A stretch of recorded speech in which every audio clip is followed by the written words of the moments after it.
Eu gostaria de falar com vocês brevemente nessa noite, para poder não cansá-los, sobre o apóstolo Paulo. Eu já falei várias vezes sobre o apóstolo Paulo e, na verdade, ele mesmo disse, em 1 Coríntios 11:1, sede meus imitadores como eu sou de Cristo. Eu me inspiro muito na experiência do apóstolo Paulo. E eu gostaria de abordar com vocês nessa noite sobre a eficácia da palavra. Porque algumas pessoas tomam uma decisão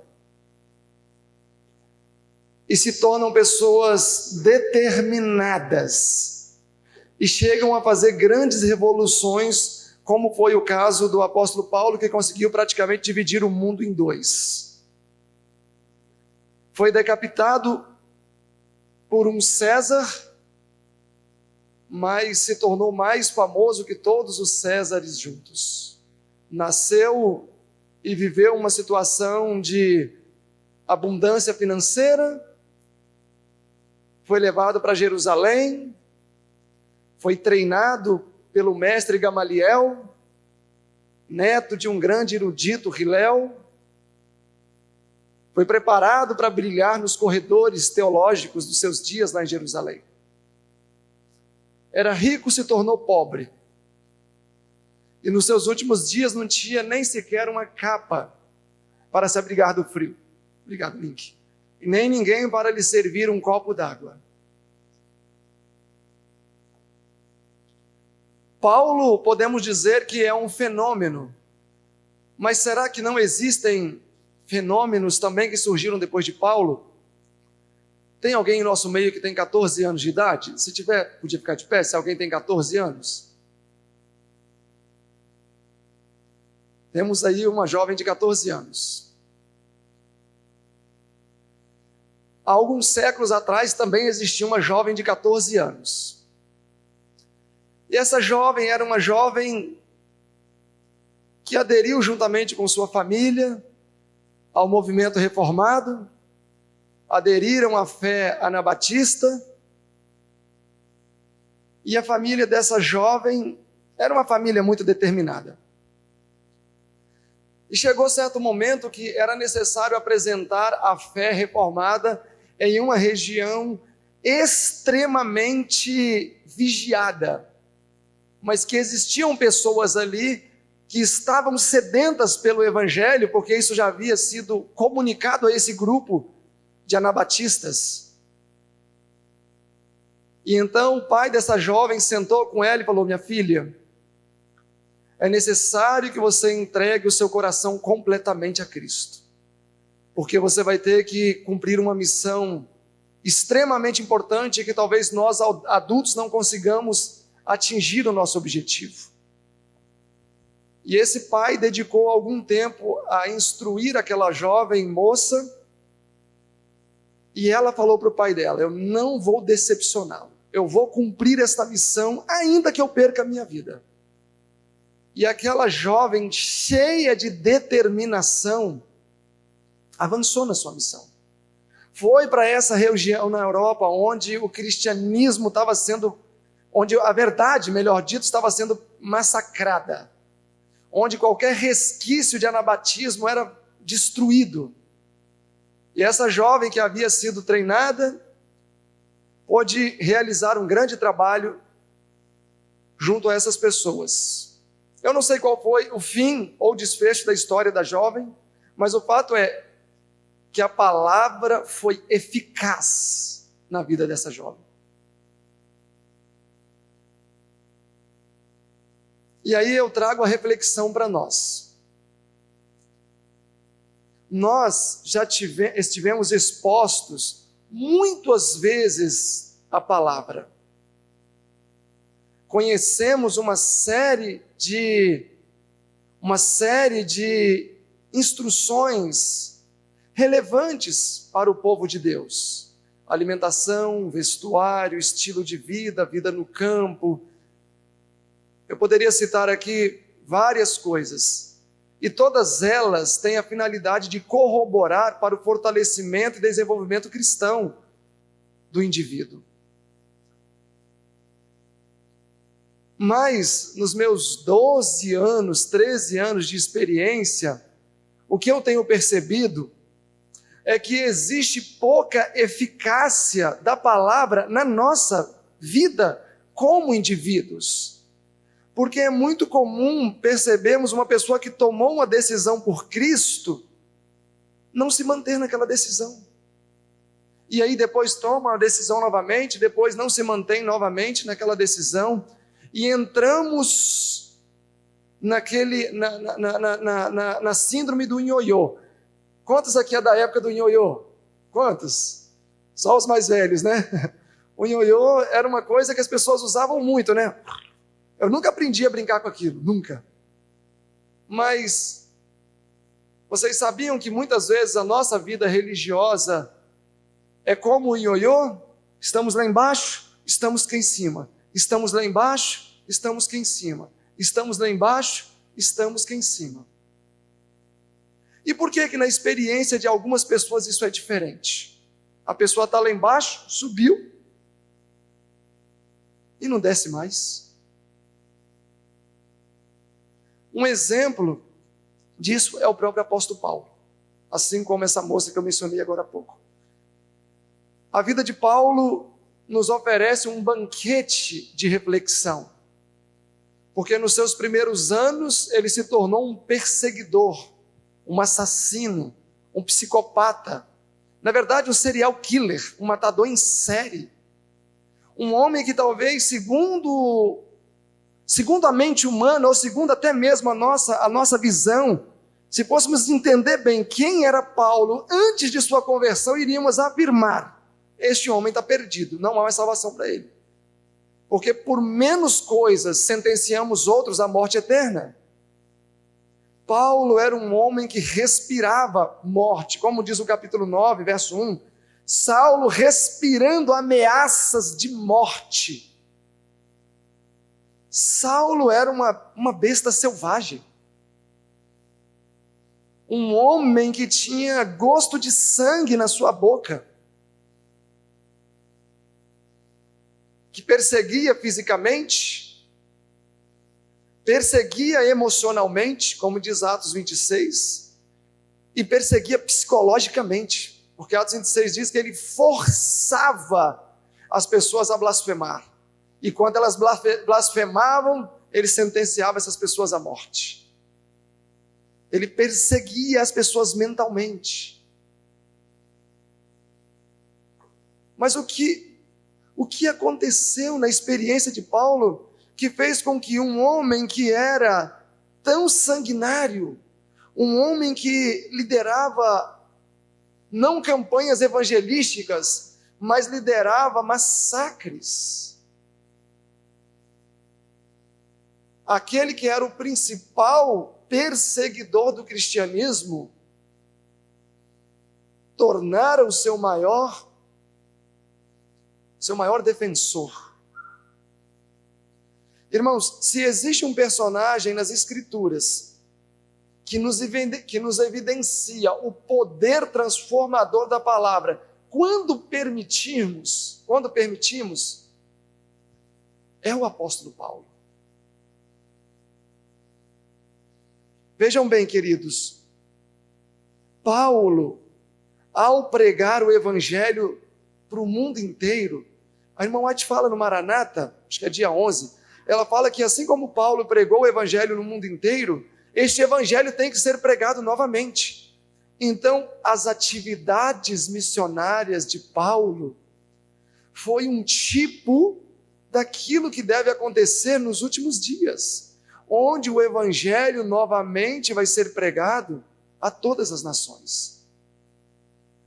Durante a semana estamos estudando um pouco sobre as cartas de Paulo.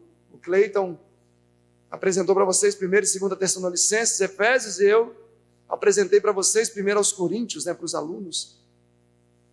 E é interessante ver que, de fato, a autenticidade do evangelho que Paulo pregava não estava tanto na eloquência do seu conhecimento, porque quando ele tentou apresentar de maneira eloquente e intelectual o evangelho de Atenas, foi um fracasso. Mas justamente existia poder quando ele apresentava de maneira prática, não só a cruz de Cristo, mas aquilo exemplificado na sua vida. Existiam os maiores resultados. A igreja de Corinto acusava Paulo. Quando ele falou o que acontecia por detrás dos bastidores, 4 anos mais tarde, a igreja se converteu verdadeiramente.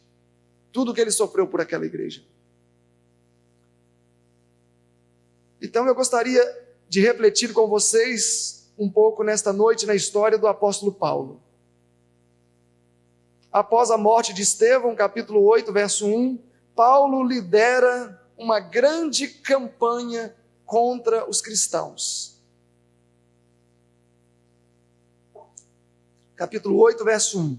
E também Saulo consentiu na morte de Estevão, e fez naquele dia uma grande perseguição contra a igreja que estava em Jerusalém. E todos foram dispersos pelas terras da Judéia e de Samaria, exceto os apóstolos. Avançamos agora para o ano 35. Ainda bem que só teve um ano para ele atuar, porque senão ele teria dizimado a igreja. Capítulo 9, verso 1. E Saulo ainda respirava ameaças e mortes contra os discípulos do Senhor. Dirigiu-se ao sumo sacerdote e pediu-lhe cartas para que pudesse perseguir os cristãos por onde ele foi. Nós estamos aqui no ano 35, havia se passado um ano. E o capítulo 9 marca a virada na vida deste homem. No entanto, olhem o capítulo 22 de Atos. Vamos ver ainda um pouco mais a face negra da vida de Paulo.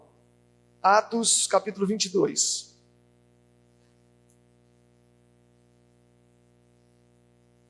Todos estão lá? Capítulo 22, verso 4. E eu, Paulo, persegui a igreja até a morte, prendendo e pondo em prisões, tanto homens quanto mulheres. Como também o sumo sacerdote me é testemunha, e todo o conselho dos anciãos, e recebendo destes cartas para os irmãos, fui a Damasco para trazer amarrados para Jerusalém aqueles que ali estivessem, a fim de que fossem castigados. Olhem o capítulo 26. Capítulo 26, verso 9. Bem tinha eu pensado que contra o nome de Jesus Nazareno devia praticar muitos atos. Verso 10. O que também fiz em Jerusalém, e havendo recebido a autorização dos principais sacerdotes, encerrei muitos dos santos nas prisões. E quando os matavam, eu dava o meu voto contra eles. E castiguei a muitas vezes por todas as sinagogas, os obriguei a blasfemar, e enfurecido demasiadamente contra eles, até nas cidades estranhas ou estrangeiras, os persegui. Irmãos, lendo esses textos, percebemos que o ódio do apóstolo Paulo contra o cristianismo era realmente algo que excedia o entendimento humano. Realmente Paulo caiu num estado de loucura mental. Ele tinha sede de perseguir os cristãos, porque perseguindo os cristãos ele sabia que estaria perseguindo quem? Indiretamente, no caso, o próprio Senhor Jesus. E por que que este ódio foi aguçado na vida do apóstolo Paulo? Por causa do testemunho de Estevão. Quando ele viu Estevão ser apedrejado, ultrajado e sofrer tudo o que ele sofreu, tendo o rosto brilhando como o rosto de um anjo, aquilo causou profundas impressões no coração de Paulo. Mas como o grande apóstolo Paulo poderia estar errado? Como ele poderia ter se posicionado no lado errado da história?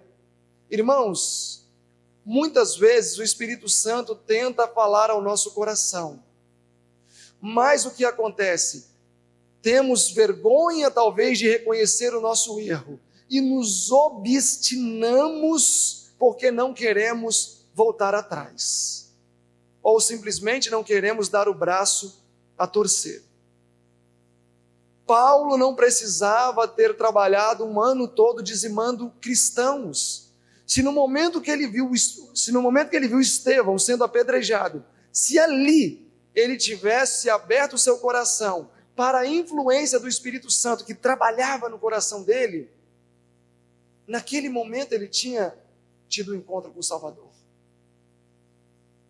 Mas muitas vezes o orgulho ou o medo de expormos para as pessoas que estamos errados nos faz caminhar mais profundamente nos nossos erros.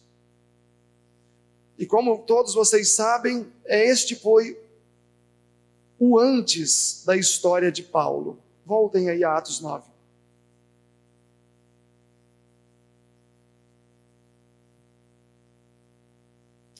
Irmãos, quantos aqui gostariam de ter a experiência de chamado e êxito na obra que teve o apóstolo Paulo? Quantos aqui gostariam? Eu imagino que todos. Quantos aqui creem que da mesma maneira que Deus usou o apóstolo Paulo, na mesma intensidade, Ele pode usar hoje? Quantos creem nisso? Todos creem. Agora eu volto novamente à pergunta: quantos recebem nessa noite essa promessa de que Deus quer fazer de vocês e de mim apóstolos Paulos? Quantos recebem essa promessa hoje?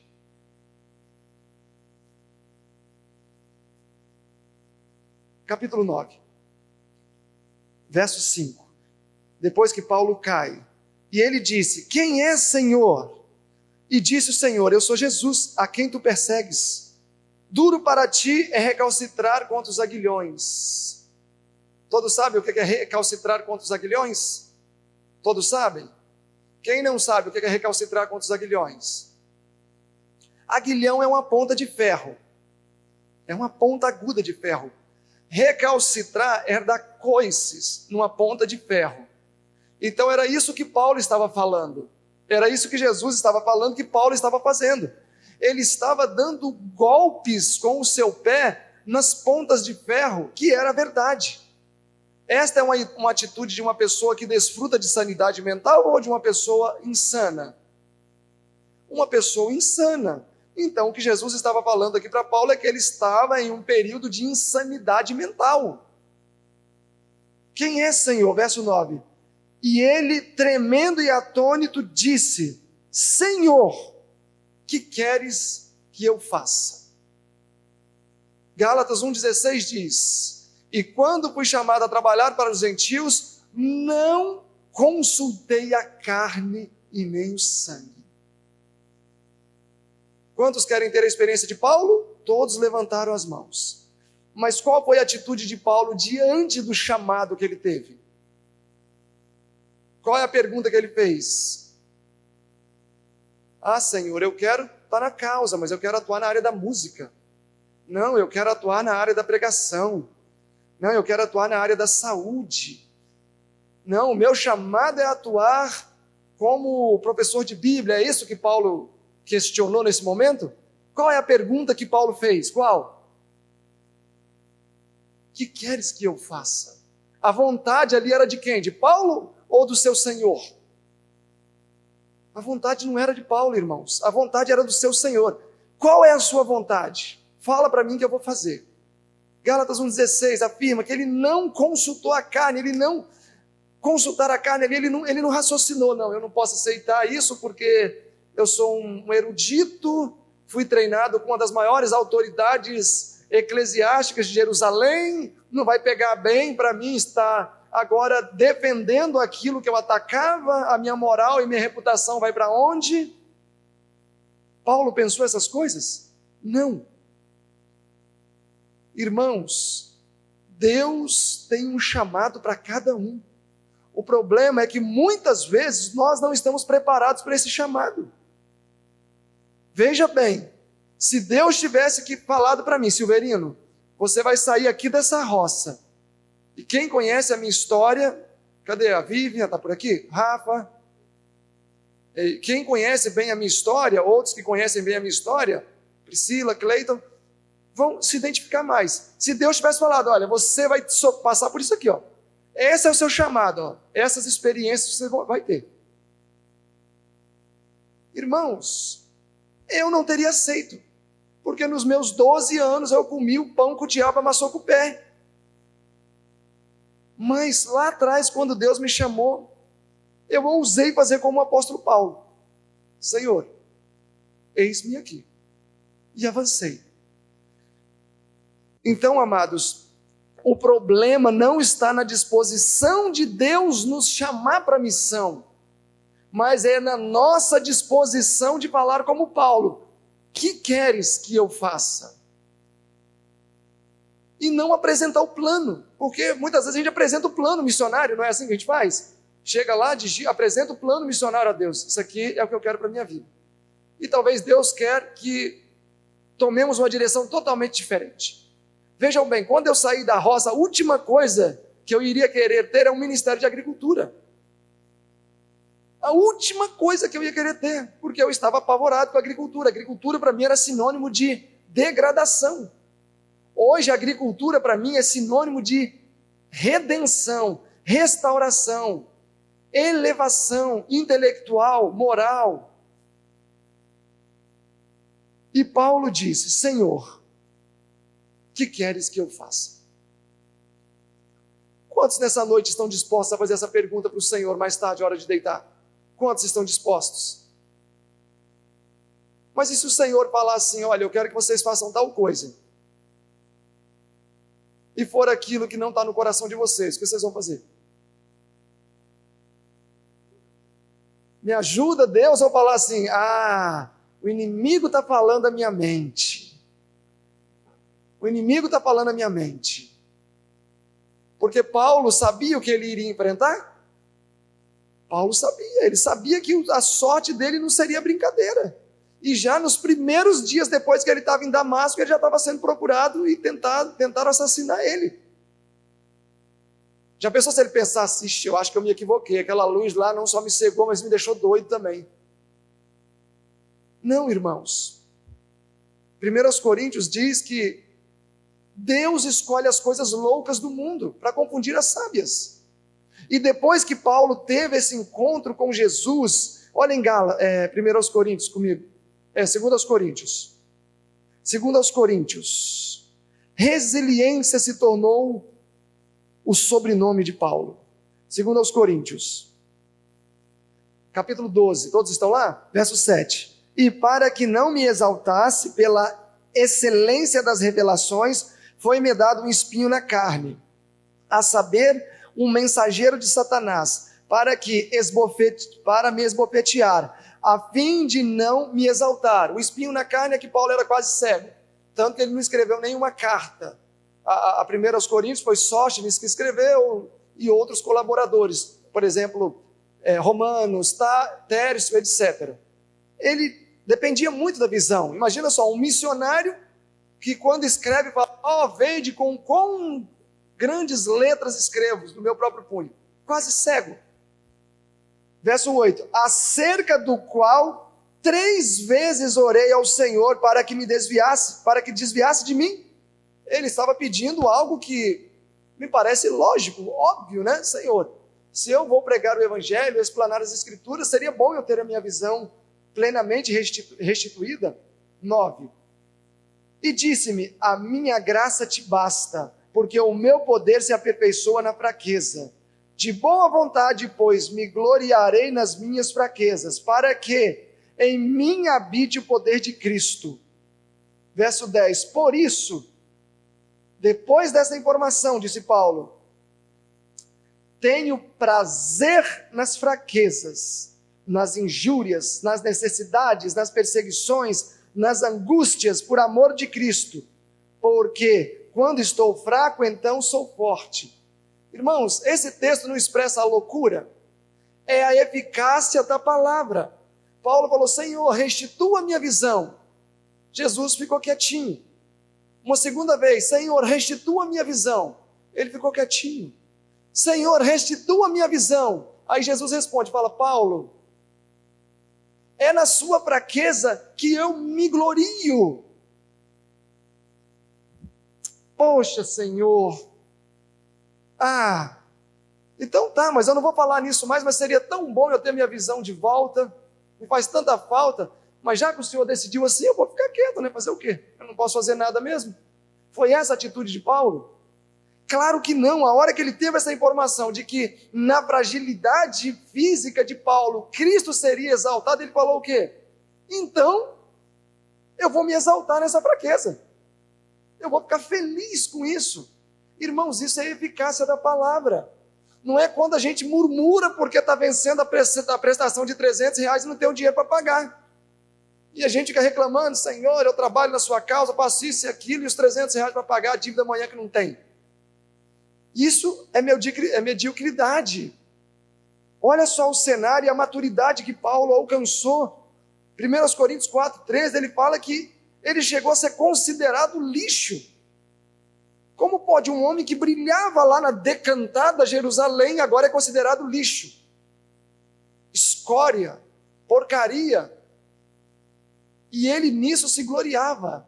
Amados, Paulo, quando disse que já não vivo mais eu, mas Cristo vive em mim, e a vida que vivo agora, vivo pela fé no Filho de Deus, era o resultado de uma experiência madura com Deus. Paulo escreveu esse texto por volta do ano 58. Cerca de 8 anos mais tarde, ele viria a perder a sua vida. Nós estamos falando de Paulo em um momento em que ele estava amadurecido. Uma vida com Deus amadurecida. A senhora White diz assim quanto a Paulo: Paulo atingiu a plena estatura moral que um homem pode atingir em Cristo Jesus. Atingiu a plena estatura moral que um homem pode atingir em Cristo Jesus. O livro Vida de Paulo, que a casa publicadora vendia, no nosso não tem, mas eles colocaram um texto bônus lá na última página, que no nosso a gente vai colocar na próxima edição. Diz assim, que de todos os nomes citados nas Escrituras, nenhum nome vai brilhar mais do que o nome do apóstolo Paulo, o apóstolo dos gentios. Ele merece esse destaque? Com certeza merece, porque Paulo nunca questionou nenhuma ordem de Deus na vida dele, quer seja aquilo agradável ou quer seja aquilo desagradável. Amados, Paulo entendeu a importância da cruz e a necessidade de nosso eu morrer no pé dessa cruz. Atos dos Apóstolos 246 diz: quando Paulo via fraquejar suas forças diante do dever, dava a ele uma olhadela para a cruz e era novamente preenchido pelo Espírito Santo. O apóstolo Paulo, amados, é um exemplo eloquente nas Escrituras do que podemos fazer quando permitimos que o Espírito Santo tome posse do nosso coração. Quando ele foi preso lá em Filipos, quando ele apanhou lá em Filipos, ele estava evangelizando. Quantos aqui gostariam de evangelizar lá em Filipos, igual Paulo? Quantos? Gente, todo mundo aqui é missionário. Ninguém gostaria de evangelizar em Filipos, não? Ninguém? Ninguém se arrisca?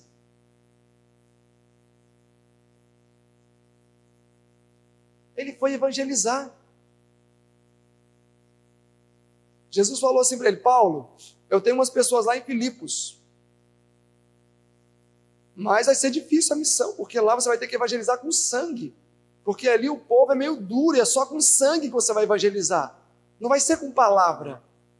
Lá literalmente você vai ter que evangelizar com sangue, assim como os mártires faziam.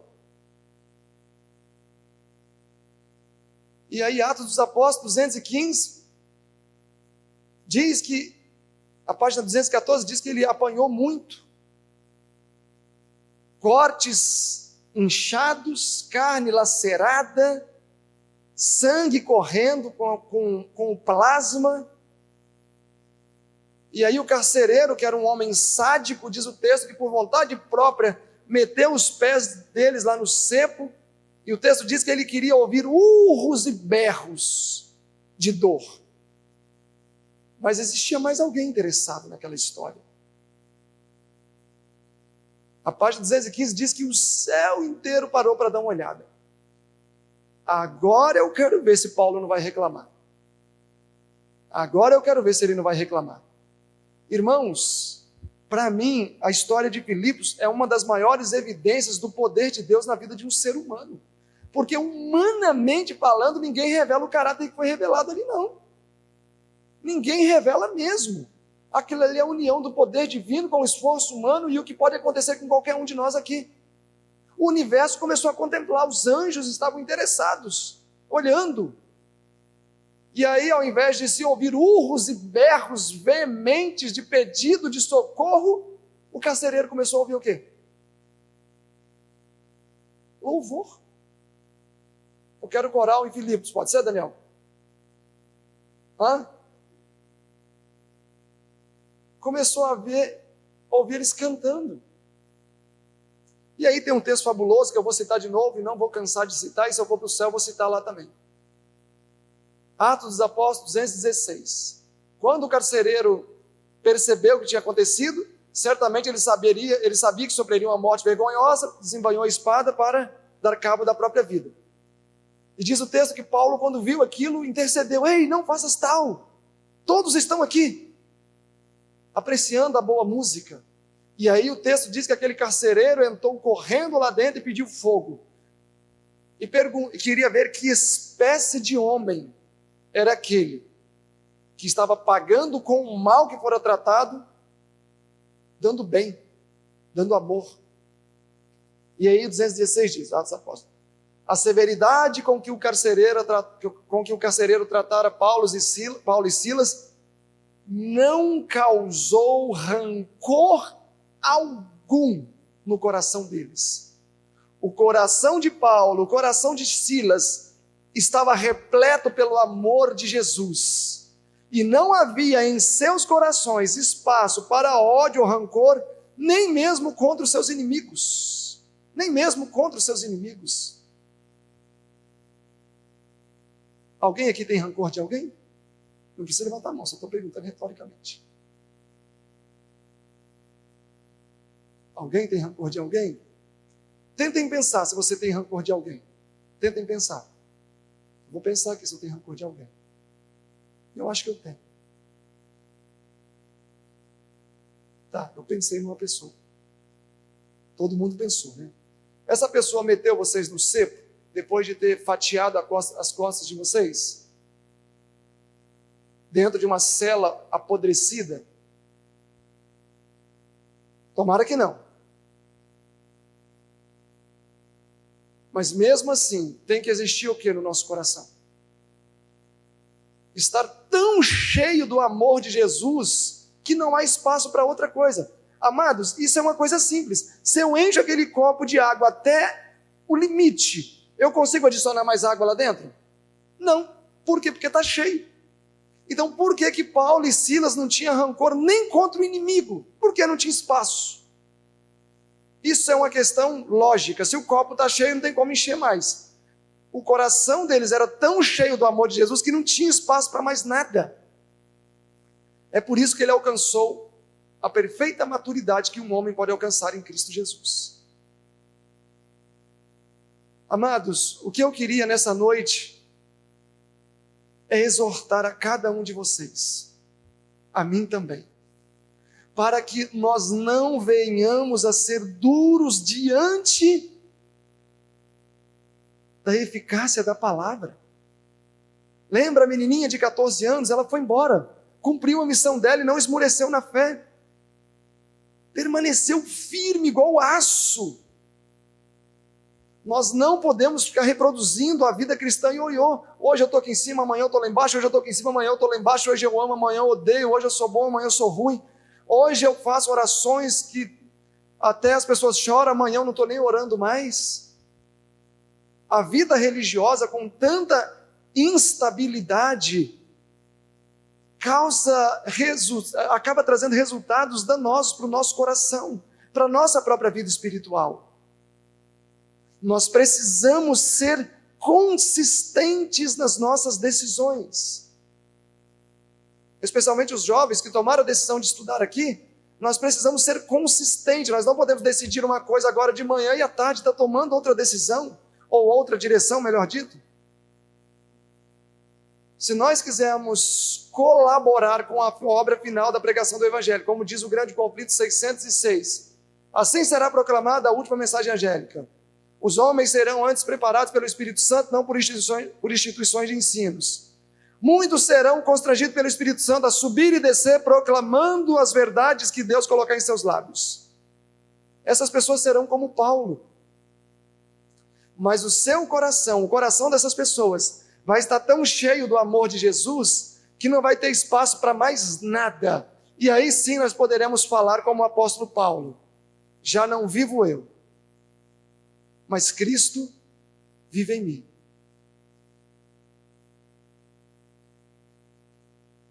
Não é, portanto, falar que nós vamos ouvir. Mas eu gostaria que todos pudessem ficar com essa reflexão nessa noite. Que a palavra tem poder. A palavra tem poder. Tem um texto da senhora White que ela fala que surgirão Paulos nos últimos dias aí entre os judeus. Homens determinados. E ontem tivemos até um contato interessante de um rapaz, como é que era o nome do país mesmo, moça? Lá da Mauritânia, fica em algum lugar do outro lado do mar. E ele é muçulmano, e vive numa cidade muçulmana. Ele falou: olha, eu sou muçulmano, mas eu queria aprender sobre o cristianismo e queria estudar aí na escola de vocês. Imagina, essa escola foi para lá na... Como é que é? Mauritânia.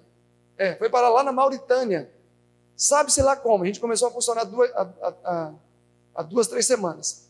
Mas já chegou a lugares tão longe, onde um muçulmano quer vir estudar aqui. E vocês querem perder o lugar para o muçulmano, gente? Em vez de a gente sair apregoando o evangelho por aí, ele determinado como são, avançar no nosso lugar? Creio que não.